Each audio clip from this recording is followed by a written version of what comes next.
जितनी एक बड़ी फ़ौजी ताकत इस वक्त अमेरिका के पास है और वो कह रहे हैं कि हम लोग सिर्फ एक इशारे का इंतज़ार कर रहे हैं, ग्रीन सिग्नल का इंतज़ार कर रहे हैं, जैसे ही हुआ तो हम वो कर लेंगे। लेकिन सर कहीं ना कहीं नर्व्स को बहुत ज़्यादा इकट्ठा किया जा रहा है।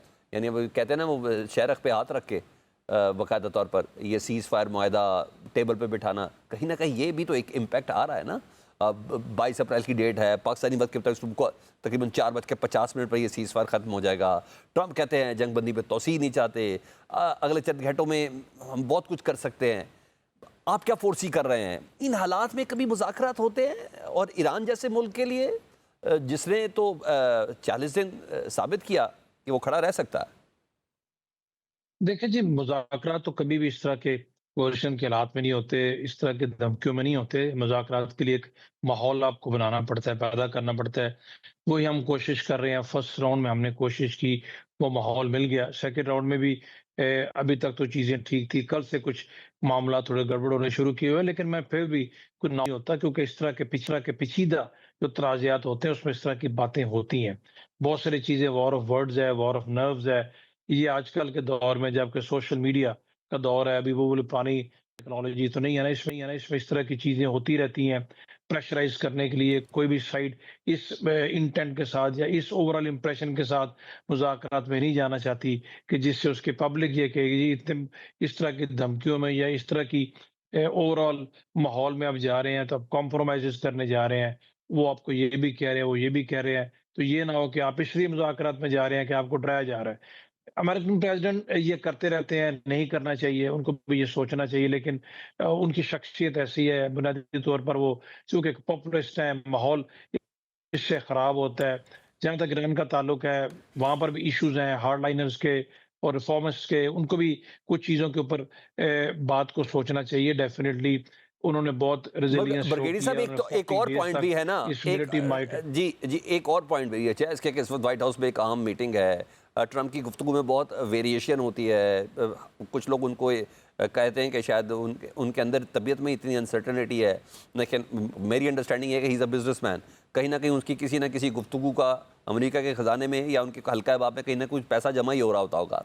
ट्रंप ने CNBC को इंटरव्यू जो दिया है, उसमें बड़ा अज़्म है कि हम कशीदगी का इख्तिताम एक अच्छी डील पर करेंगे। मुज़ाकरात को लेकर अभी इबहम है। ट्रंप इतने पुरुमीद हैं, वो पुरुमीद क्यों हैं फिर? देखिए जी, मैं उनको कोई स्टेट्समैन नहीं मानता। He is not a statesman. ठीक है, अमेरिका के सदर हैं, हर किसी का अपनी-अपनी राय है। स्टेट्समैन जो है, वो मुश्किलात में से हल निकालते हैं। और जहाँ तक इस चीज़ का ताल्लुक है, और मैं ये भी कहूँगा मेरे अपनी राय में, ईरान को बातचीत में बिल्कुल आना चाहिए।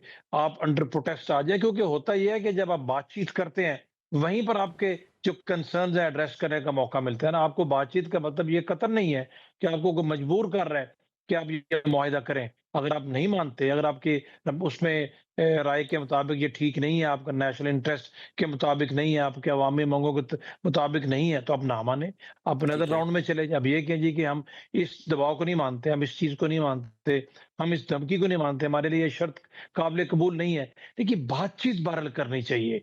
बातचीत के बगैर कुछ नहीं हासिल होने वाला। बातचीत से ही होगा। जब ब्लॉकेट को इतने दिन हो गए हैं, तो भई आखिरी दिन की बात है, और उसमें दोनों साइड्स के इश्यूज होते हैं। देखिए, ईरान के साथ हमदर्दियाँ सबकी हैं, इसमें कोई दो राय नहीं है।